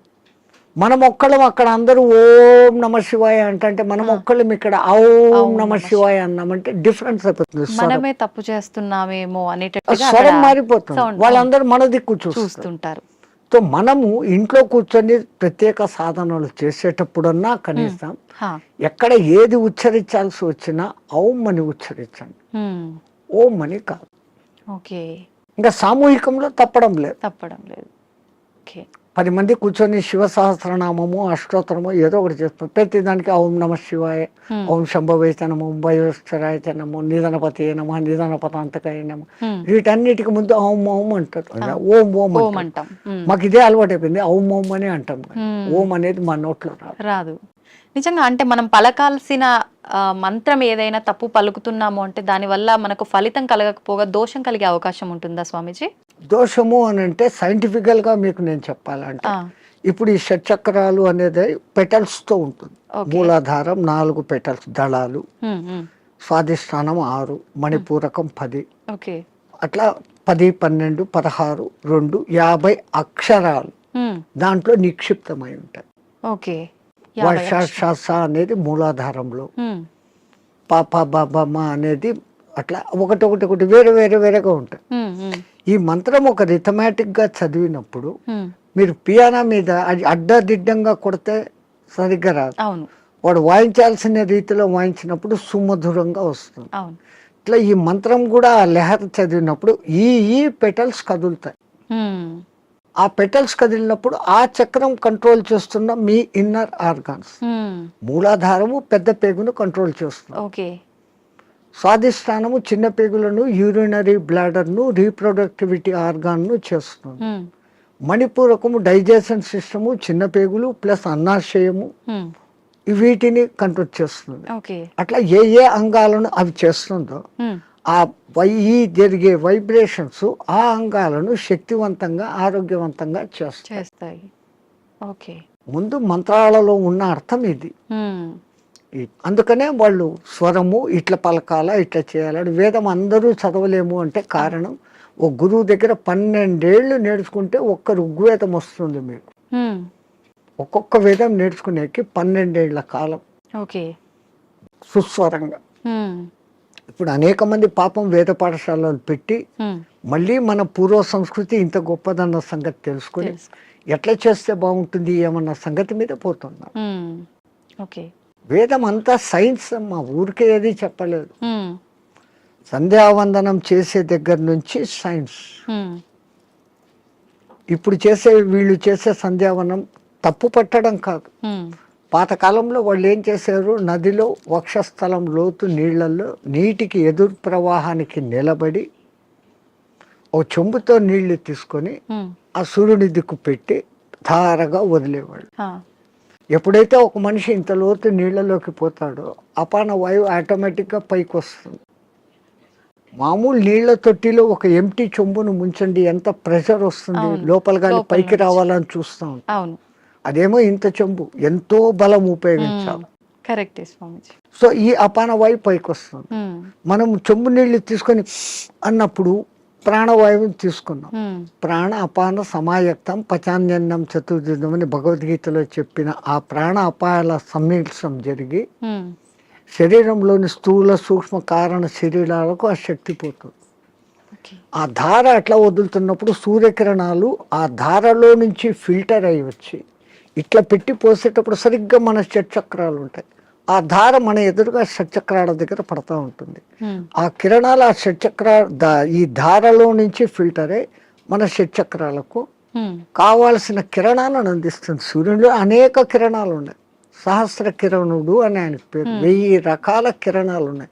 ఒక్కొక్క కిరణం ఒక్కొక్క పని చేస్తుంది. ఉమ్, ఆ పని చేయడం కూడా 12 నెలలలో ఒక్కొక్క నెలకు ఒక్కొక్క విధంగా చేస్తుంది. ఉమ్, అందుకనే ద్వాదశాదిత్యుడు అని పేరు పెట్టారు. ఉన్న సూర్యుడు ఒక్కడైనా ఉమ్, ఒక్కొక్క నెలలో ఆయన మార్పులు చెందుతూ ఆ కిరణాల ప్రవాహం ఇస్తాడు. ఇప్పుడు ఈ విధంగా సంధ్యావందనం చేసినప్పుడు రావాల్సిన గుడ్ కిరణాలు మనలోకి వచ్చి ఉమ్, ఆరోగ్యం బాగుంటుంది. చక్రాలు నీట్గా యాక్టివేట్ అవుతాయి. ఓకే. అసలు గాయత్రి మంత్రం 24 అక్షరాలు చదివినప్పుడు మన 24 తత్వాలు శుద్ధీకరణ. ఉమ్, అవన్నీ వైబ్రేషన్ వర్డ్స్. ఓకే. శబ్దం వైబ్రేషన్ క్రియేట్ చేస్తుంది. పెద్ద పెద్ద సైంటిస్టులు ఇప్పుడు నిరూపణ చేస్తున్నారు. పలకాల్సిన రీతిలో ఓంకారం పలుకుతే ఉమ్, అది దూరంగా స్క్రీన్ మీద మీకు గొప్ప శ్రీచక్ర యంత్రాన్ని చూపించింది. ఉమ్, ప్రూవ్డ్. ఓకే. ఇంకొన్ని మంత్రాలు చదివినప్పుడు ఇంకొన్ని డిజైన్లు వచ్చినాయి. ఉమ్, అవన్నీ ఏది మన పూర్వీకులు యంత్రాలు అని గీస్తారే. అవును. ఈ గ్రహానికి ఇట్లా గీయాలి, ఇట్లా పెట్టాలి, ఉమ్, ఇంత చకోరాలు, ఇంత వృత్తాలు అని. అవును. అదంతా ఏమంటే ఇది ఉమ్, శబ్దశాస్త్రము రేఖాశాస్త్రాన్ని అనుసంధానం చేసి వాళ్ళు ఆ శబ్దోత్పత్తి ఈ వైబ్రేషన్స్ ఇట్లా క్రియేట్ అవుతాయని వాళ్ళకి తెలుసు. ఓకే. అందుకని ఆ రిథీమ్గా పలికినప్పుడు ఆ ఫలితాలు వస్తాయి. స్వామిజీ, నేనే గాయత్రి మంత్రంకి సంబంధించి అడుగుదాం అనుకున్నా, మీరే ఆ టాపిక్ తీసుకొచ్చారు. గాయత్రి మంత్రం ఆడవాళ్ళు చదవటానికి పనికిరాదు అని చెప్పి 100% చదవచ్చు. ఉమ్, మంత్రము సూర్యుడిదైన అధిష్టాన దేవత అమ్మ గాయత్రి దేవి, ఉమ్, 5 ముఖాలతో ఉన్న మహాతల్లి అని మనం చెప్పుకుంటాను. ఉమ్, అట్లాంటప్పుడు స్త్రీ చదవకూడదని ఎక్కడుంది? ఇదే విషయమై పండిత శ్రీరామ శర్మ అనే మహానుభావుడు, ఉమ్, ఆయన ఉత్తరప్రదేశ్లో ఉండేవాడు. 24 ఏళ్ళు సంవత్సరానికి 24 లక్షల గాయత్రిని చేస్తూ ఉపాసన చేస్తే ఉమ్, ఆయనకు ఆ తల్లి తాను ఉన్న ప్రదేశం, విశ్వామిత్రుడు తపస్సు చేసుకున్న ప్రదేశాన్ని చూపిస్తే ఉమ్, అక్కడ పోయి ఈ అఖండ జ్యోతిని పెట్టి నిత్యము గాయత్రి యజ్ఞాలు చేస్తూ ఉమ్, ఆడవాళ్లకు యజ్ఞోపవీతాలు వేస్తూ గాయత్రి ఉపదేశం చేసేవాడు. ఓకే. అప్పుడు కొంతమంది ఉత్తరప్రదేశ్ బ్రాహ్మణ్స్ ఉమ్, ఆయన మీద కోర్టులో కేసేసినారు. నువ్వు వేదాన్ని భ్రష్టు పట్టిస్తున్నావు, మా సదాచారాన్ని భ్రష్టు పట్టిస్తున్నావు, వేదాలు గాయత్రి మంత్రం చదవకూడదు. ఓకే. ఆయన కోర్టులో ఒకటే మాట అన్నాడు, ఉమ్, అయ్యా మీరు వేదాలు ఉపనిషత్తులు అన్నీ చదివారంటారు కదా, ఉమ్, ఎక్కడైనా ఒక్క శ్లోకము స్త్రీకి గాయత్రి ఉపదేశం చేయకూడదు అని రాసి ఉంటే, ఉమ్, పలానా ఋషి చెప్పాడు, పలానా దేవత చెప్పాడు అనే కోటింగ్ ఒక్కటి ఉంటే ఉమ్, నాకు ఇవ్వండి, నా బ్రాహ్మణత్వాన్ని, నా సంస్థను మూసేస్తా, ఉమ్, నా బ్రాహ్మణత్వాన్ని వదులుకొని జనేవి తీసేస్తాను అన్నాడు. ఉమ్, వీళ్ళు 3 నెలలు తల కింద కాళ్ళు పైన పెట్టి ఎతికారు, ఆ, లేదు. ఓకే. ఎందుకు స్త్రీకి లేదు అన్నారంటే ఆమెకు కుటుంబ బాధ్యతలు ఎక్కువ, ఉమ్, ఈ మాసికంలో వాళ్ళకు ఈ పీరియడ్ కొంచెం ఇబ్బందికరంగా ఉంటుంది. అవును. అప్పుడు ఆ అనుష్ఠానం ప్రకారం కనీసం న్యాయంగా గాయత్రి చేయాలంటే 24 ముద్రలు వేస్తూ, ఉమ్, ఒక్కొక్క ముద్ర వేస్తూ ఒక్కొక్కసారి గాయత్రి 24 అక్షర గాయత్రిలన్నా చేయాలి. ఓకే. మళ్ళీ దాంట్లో 3 రకాలు ఉన్నాయి. ఉమ్, ఒక్క గాయత్రి త్రిపద ఆ, 8 అక్షరాలతో ఉండాలి. ఓకే. అది అనుష్ఠుప్ ఛందస్సు అని ఇంకోటి ఉంది 32 అక్షరాలు, అది 4 పాదాలు ఉంటుంది, ఉమ్, ఉమ్, అది కూడా 8వ అక్షరాలుగానే వస్తుంది. ఉమ్, అదంతా ఒక రహస్యం. ఓకే. మళ్ళా నవార్ణవ గాయత్రి అని ఒకటి ఉంది, ఉమ్, అది చేయాలంటే అమ్మవారి నవార్ణవం అనే పూజలు ఎట్లా చేస్తామో దాంట్లో 9 ఔంకారాలు వస్తాయి. ఓకే. అవి ఎట్ట పట్టాలా, ఏది చేయకూడదు, అది బహిర్గతం చేయని విద్య. ఓకే. గాయత్రి అంటేనే రహస్యం అంటారు. అవును. కానీ ఆ మహానుభావుడు అది అందరికీ అర్హత కలిగించాడు, కుల మత భేదం లేదు. ఎందుకంటే అది మంత్రం సూర్య మంత్రం. ఉమ్, ఆ పండిత శ్రీరామ శర్మకు కుడి భుజంగా ఉన్నవారే రామకృష్ణ మహానుభావుడు, ఉమ్, ఆయన కూడా ఇదే చేశాడు. ఓకే. ఆ గాయత్రి దీని మూలంగా ఆ మహానుభావుడు అంత శక్తిమంతుడే పండిత శ్రీరామ శర్మకు తగిన శిష్యుడు అని పేరు తెచ్చుకున్నాడు. ఉమ్, ఆ మహానుభావుడే చేరదీసి బాగా దగ్గరుండి చేసిన వాడే మీకు ఇప్పుడు బాగా ప్రసిద్ధుడైన మారెళ్ళ రవిశాస్త్రి. ఓ, ఆ పరంపర అట్లా వస్తుంది. ఉమ్, అదంతా పండిత శ్రీరామ శర్మ దయ. ఓకే. స్వామి, దైవాన్ని నమ్మటం వల్ల, పుణ్యక్షేత్రాలకు తిరగటం వల్ల మనశ్శాంతి అనేది లభిస్తుందంటారా? 100%. అసలు మీరు పోవడమే ఆ ఇంటెన్షన్. ఉమ్, కాశీకి పోతే నాకేదో పుణ్యం వస్తుంది, ఆడ ఏదో వదిలిపెట్టేస్తానే సెంటెన్స్ కాదు అది. ఉమ్, కాశీలో 12 జ్యోతిర్లింగాలలో విశ్వనాథుడు అక్కడ ఉన్నాడు, విశ్వానికి ఆయన నాథుడు. ఆ, ఆ క్షేత్రానికి పోయి ఆయన నామస్మరణ కొంచెం సేపు నేను చేయటం మూలంగా నాకు ప్రశాంతత దొరుకుతుంది అని ఫస్ట్ మీలో విశ్వాసం కలిగినప్పుడు ఉమ్, అక్కడున్న అన్నపూర్ణ అనుగ్రహము కలుగుతుంది. ఉమ్, ఆ బేడి ఆంజనేయ స్వామి కరుణ, గణేష్ పండు మహారాజ్ది అందరిది దొరుకుతుంది. ఉమ్, అందుకే ప్రతి ఒక్క రుచిముని అక్కడ స్థాపించిన లింగాలు ఉన్నాయి. 3000కు పైన గుళ్ళు ఉన్నాయి కాశీలో. శివునికి ఇష్టమైన ప్రాంతం అది. ఉమ్, భూమి అంతా మునిగిపోయినా కానీ త్రిశూలం పైన నిలబెట్టి ఉంటాడు అని చెప్పబడిన ప్రసిద్ధ క్షేత్రం ఓకే. కాశీ. కాశీ అంటూ కాశీకి పోకుండా చచ్చిపోయినా ఉమ్, కాశీకి పోయినంత పుణ్యం కలిగే క్షేత్రం అదొకటే. ఉమ్, మిగతా క్షేత్రాలకు పోతానని ముక్కుబడి పెట్టుకొని పోకుండా పోతే ఏదో ప్రమాదము, ఉమ్, వానికి శిక్ష ఉంది. అవును. కాశీ విషయంలో అలా లేదు. ఉమ్, అంతటి గొప్ప అక్కడికి వచ్చింది అంటే ఒకటి ప్రజల విశ్వాసము, అక్కడ తపస్సులు చేసిన వాళ్ళ యొక్క శక్తి హా, ధార పోయడం అనేది ఆ ప్రాంతానికి ఆ ప్రసిద్ధత వస్తుంది. ఓకే. భూమి అంతా ఒకటే అయినప్పటికీ అవును. సులభమైన ఉదాహరణ, ఇప్పుడు ఎండాకాలం కాదు, మామూలు చిన్న ఎండ ఉన్నప్పుడు ఉమ్, ఒక భూతద్దం తీసుకొని వచ్చి పేపర్ మీద పెడితే అది కాలుతా ఉంది. ఆ భూతద్దం నుంచి కిరణాలు కాన్సన్ట్రేషన్ అవును. అయినాయి. అట్లా విశ్వశక్తి కాన్సన్ట్రేషన్ ప్రదేశాలు కొన్ని అవి పుణ్యక్షేత్రాలు, తీర్థక్షేత్రాలు, ఓకే. తీర్థయాత్రలు. తీర్థం అంటే నీళ్లు. నీళ్ళు. ఆ నీళ్లు ఎన్నో కొండల నుంచి ఆ ఖనిజాలను రాసుకొని దానిలో తీసుకొని చెట్ల వేర్ల ద్వారా ఆయా మూలికల శక్తిని తీసుకొని అవి రావటంతో ఆ నీళ్లు తాగితే శుభం. ఆ నీళ్లలో స్నానం చేస్తే స్కిన్ డిసీజెస్ పోతాయి. ఓకే. సో అది నీళ్ళ శక్తి, తీర్థయాత్రలు, పుణ్యక్షేత్రాలు అని పెట్టారు. స్వామి, ఇందాక మీరు స్టార్టింగ్లో అన్నారు కదా, చాలా మంది అంటుంటారు కాశీకి వెళ్ళినప్పుడు మనం ఏదో ఒకటి నచ్చింది వదిలిపెట్టి రావాలి అని చెప్పి చాలా మంది నమ్ముతుంటారు. అసలు నిజంగా ఎవరికి నచ్చిన దాన్ని వాళ్ళు వదిలేసి రావాలా? అసలు వదిలేయాల్సిన ఏంటి? అవును, నేను ఇట్లే చెప్తే ఒక ఆయన నాతో అన్నాడు, అవును స్వామి మీరు చెప్పినట్లే ఖచ్చితంగా వదిలిపెడతాను. మా నానమ్మ మా ఇంట్లో ఉంది, ఆమెను తీసుకెళ్తా కాశీకి, ఆమెను వదిలేస్తాను అన్నాడు. అది కాదు, మనకు అత్యంత ఇష్టము ప్రేమ కలిగిన పదార్థము తినేది కావచ్చు, మనం 24 గంటలు దాన్ని చూసి ఆనందించే వస్తువు, కానీ దాన్ని అక్కడ వదిలేసి ఇంకా దాన్ని తలుచుకోకుండా ఉండగలమంటే మన మనస్సు మీద మనం నియంత్రణ సాధించడం. మైసూర్ పాకు మీరు అక్కడ వదిలి వచ్చారమ్మా, మీకు బాగా ఇష్టం. ఇక్కడికి వచ్చిన 10వ రోజు 12వ రోజు ఎవడో పార్టీ పెట్టాడు, ఆడ మైసూర్ పాకు చూడంగానే ఈ కళ్ళు మీకు ఆర్డర్ ఇస్తుంది, ముక్కు ఆ మైసూర్ పాకను పట్టేస్తుంది, నాలుక నీళ్లు ఉడతాయి. నేను కాశీలో వదిన నోర్మోయ్, నేను తినాను అంటే మీ మీద మీకు మెల్లగా కమాండ్ వచ్చింది, కనీసం ఆ భయంతోనన్నా. అట్లా కాశీలో వదలడం మూలంగా మీలో ఆత్మస్థైర్యత అనేది పెరుగుతుంది. అది బ్యాక్ రీజన్. కానీ ఏదో ఒక రీజన్, చాలా మంది రకరకాలుగా అనుకున్నా కూడా దాన్ని అయితే నమ్ముతూ వస్తున్నారు ఇప్పటికీ. వెనకల కారణం ఇది అని మీకు తెలుసుకోవడం లేదు. అవును, అక్కడ మీకు ఆత్మస్థిరత, ధైర్యము అనేది పెరుగుతుంది. Self confidence, I can able to do this without that. అది లేకుండా నేను ఉండలేను అన్న వాళ్ళు, అది లేకుండా ఎదురుగా కనపడుతూ కూడా అది లేకుండా ఉండగలిగిన స్థితి అంటే మీలో ఎంతటి స్టెబిలిటీ వచ్చినట్లు.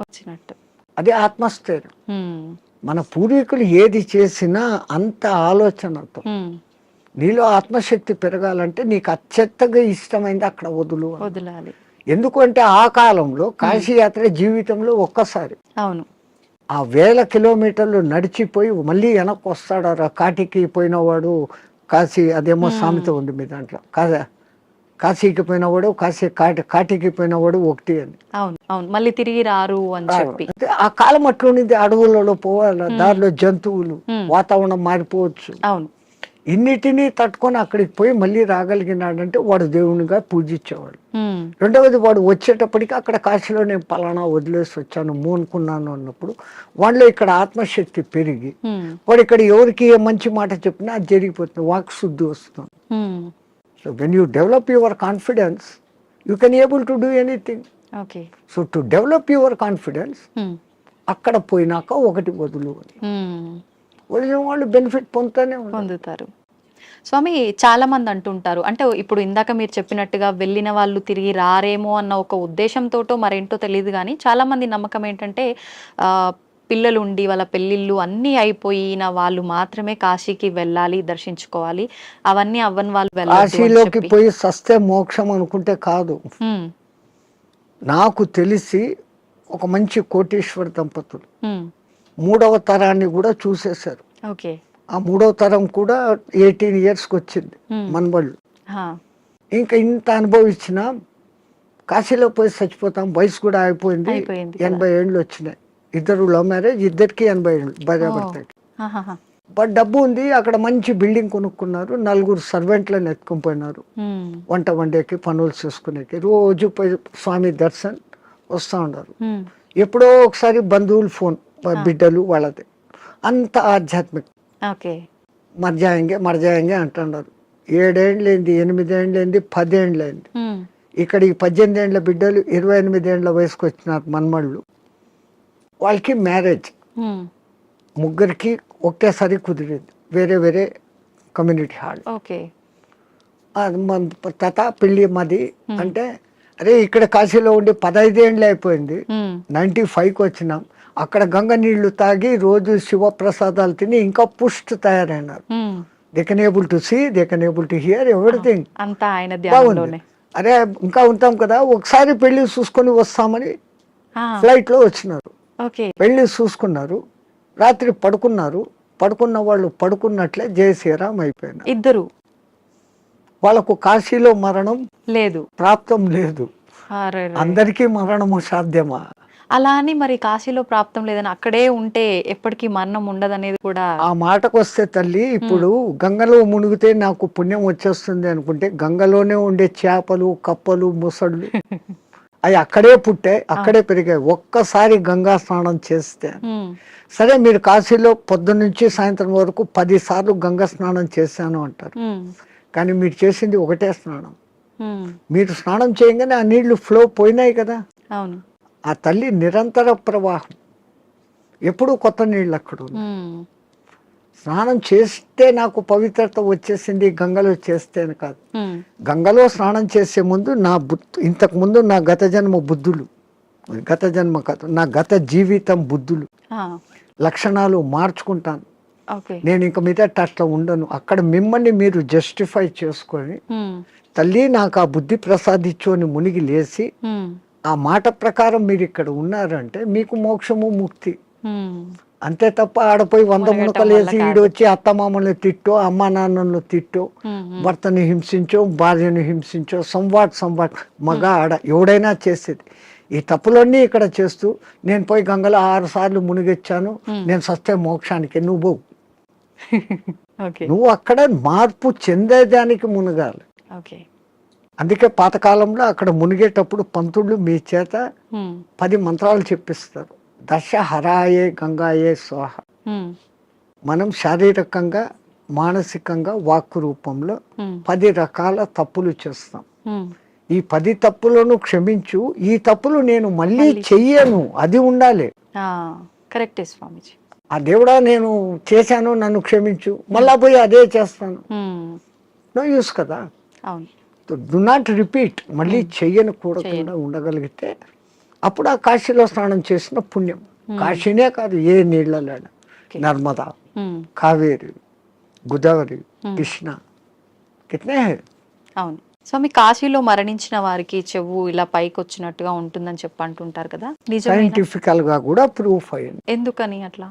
అక్కడ ఉన్న ఆ వాతావరణము, ఎంత శవాలను అక్కడ కాలుస్తూ ఉన్నా, ఈ మధ్య కొంచెం అక్కడ మాంసాహార దుకాణాలు పెట్టినా, ఉమ్, ఆ ప్రత్యేకమైన కాశీ ఏరియాలో ఒక వాయు వైబ్రేషన్స్ వేరే, ఉమ్, ఆ నిరంతర భగవన్నామ ఉచ్చారణ వైబ్రేషన్స్ ఆ గాలిలో కలిసి, ఓకే.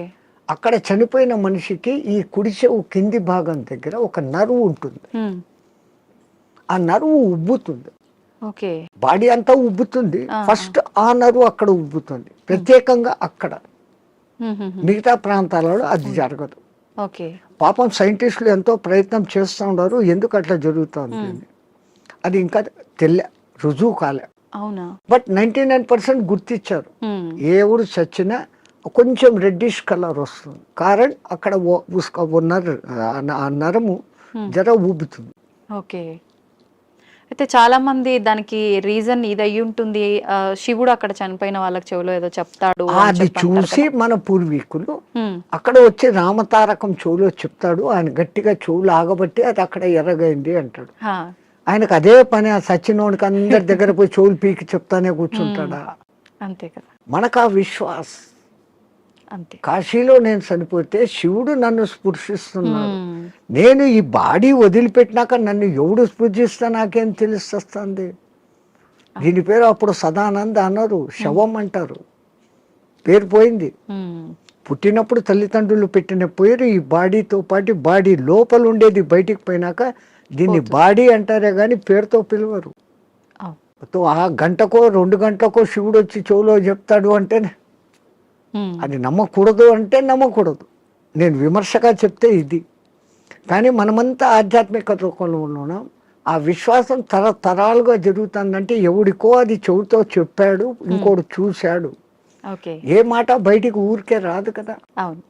అది సత్యమైనప్పుడు ఉమ్, నేను సస్తే అక్కడ శివుడు నన్ను చూస్తాడనే ఈ భావనతో పోవడమే ఎంత గొప్ప. ఆయన వచ్చి పీక్తాడో లేదో తెలియదు, కానీ పీక్తాడు అనేది మన సంపూర్ణ విశ్వాసం. అట్లాగనే కొన్ని క్షేత్రాలలో మరణం ముఖ్యం. ఉమ్, ఈ భూమి అంతా అదే క్షేత్రమే కదా. ఇంట్లో సస్తే కూడా ఉమ్, అదే చావే. కానీ వీడి ఇంట్లో ఎంతసేపు సత్యం ముందర కూడా నేను నా వాళ్ళు అది పోయింది ఇది పోయింది నేను ఇంకా అది చేయలేదు అంటా సస్తాడే తప్ప ఉమ్, నేను కాశీలో ఉన్నాను భగవత్ సంకల్పం భగవద్ దర్శనం అవుతుందన్న భావంలో ఉండడు. అందుకే కనీసం సత్యం ముందరన్నా నామస్మరణ చేయండి. ఉమ్. సంతోషం స్వామి, చాలా మంచి మంచి విషయాలు మీ ద్వారా తెలుసుకున్నాను. నాకు చాలా సంతోషంగా ఉంది మిమ్మల్ని కలిసినందుకు. మంగళమతి. ధన్యవాదాలు స్వామి. జై శ్రీరామచంద్రజీ.